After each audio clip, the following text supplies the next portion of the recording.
We return to the election in Pakistan, where there has been a major shakeup in that country's politics. The apparent winner of yesterday's vote does not come from one of the two prominent political parties that have dominated elections in the past. Nick Schifrin has the story. For the supporters of a charismatic celebrity turned populist politician, it's a moment of celebration. For only the second time in its history, Pakistan is conducting a democratic transition, and one of the country's most famous men is declaring victory on behalf of the people.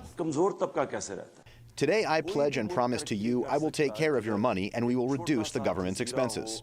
66-year-old Imran Khan is Pakistan's likely next prime minister. He says his victory is the end of dynastic cronyism that's dominated Pakistani politics and its two main political parties. The reason why we are in politics is to break the stranglehold of these two parties who have plundered this country and time again taken turns in governing the country.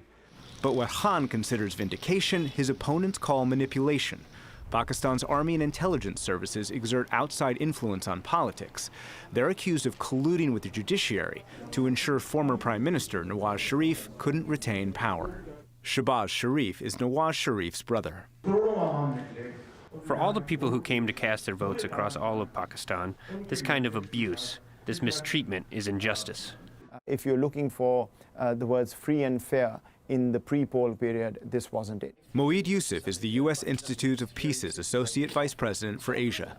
He says the military opposed Nawaz Sharif's efforts to reduce its influence and lower tensions with longtime rival India. So it helped ensure Nawaz Sharif was sentenced and jailed on corruption charges. And the kind of attitude and the aggression that the judiciary showed towards Nawaz Sharif, the way they heard his cases on a daily basis, there was clearly an expedited process. The military was behind the scene. Once he took on the military openly, I think the decision was made that Nawaz will not be prime minister. But the Election Commission today called the vote fair, and Khan appealed to a population who believed the traditional elite could no longer deliver results, says columnist and former senior foreign ministry official Musharraf Zaidi. This is broadly representative of the will of the Pakistani people. He claims to be a change from the past, a break from the traditional politics in Pakistan. Khan was a sports star and won the country's only Cricket World Cup. He was garlanded a hero and became one of the country's most famous men. He was also a paparazzi pinup on Pepsi commercials.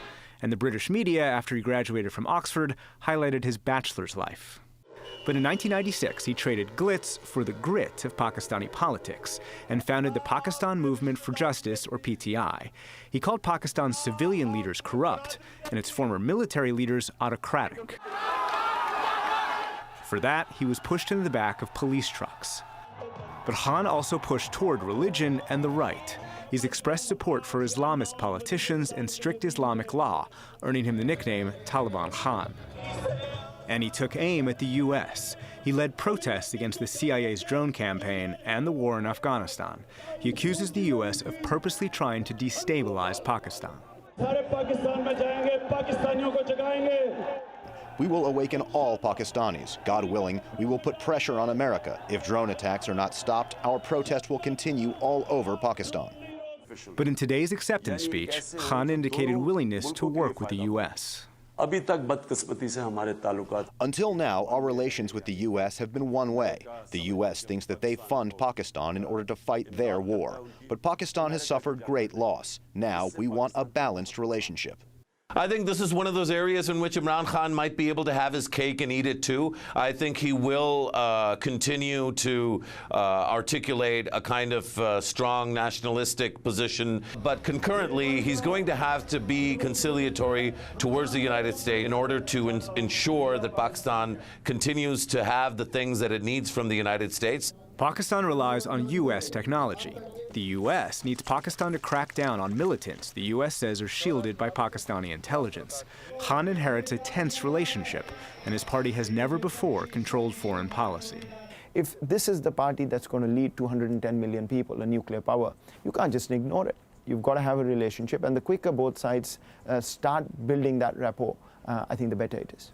That might be helped by similarities between Khan and President Trump.